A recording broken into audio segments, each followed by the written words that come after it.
Welcome to questions and using questions to advance the sale toward the close. Here's a trick question for you. What is your purpose in asking these questions? I'll give you a hint. In Christianity, Judaism, and Islam, there's a story about Moses and the burning bush. Moses thinks this is amazing. He's gazing at a bush that is burning, but it is not burning up. Flames are roaring away and the plant remains as green as a golf course.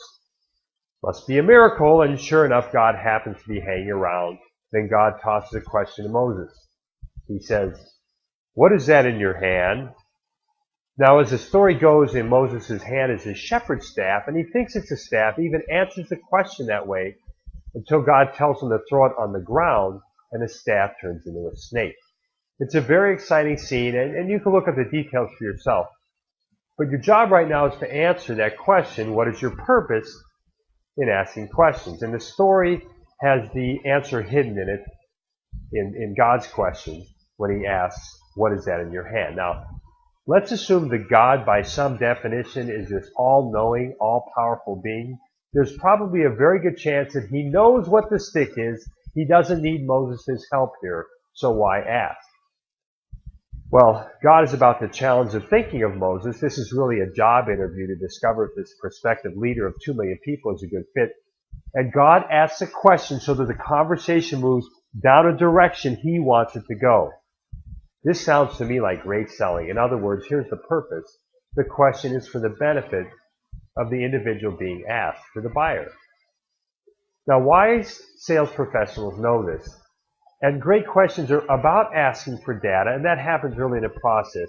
But they're also meant to point us to benefits you offer, solutions you offer to people's problems.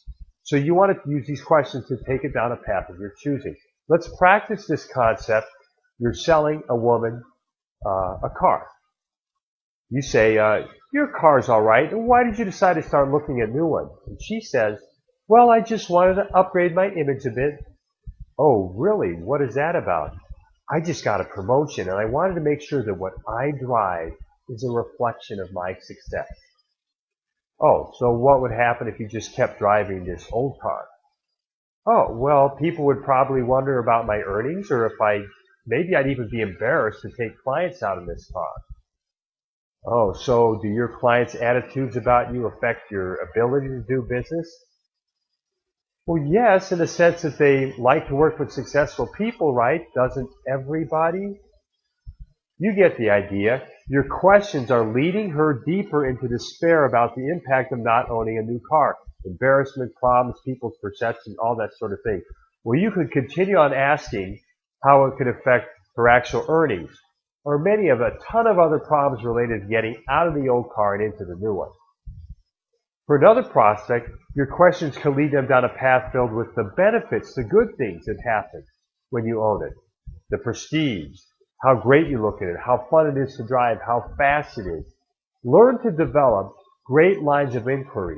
And remember the concept, the question is for the benefit of the person being asked.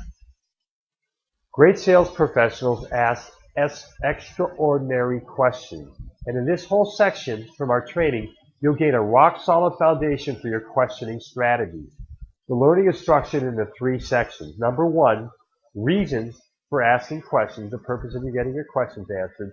Rules to wrap around asking your questions. And number 3, categories of questions. Now, keep one thing in mind as you absorb this information and develop your own list of questions.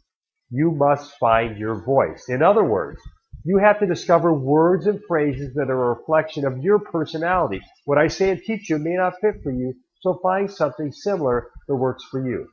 Because when you have your voice in play, your conversations attain a higher comfort level that's close to kind of a simple chat between friends, and that's a great sales dialogue. So as you engage in each of these sales conversations, don't forget you also really want to know whether this prospect is worth pursuing or whether we should be walking away. Remember, we're always qualifying and disqualifying. We have a huge section on that training as well. Excited to get into this? So let's look at the next video on reasons you want to ask great questions.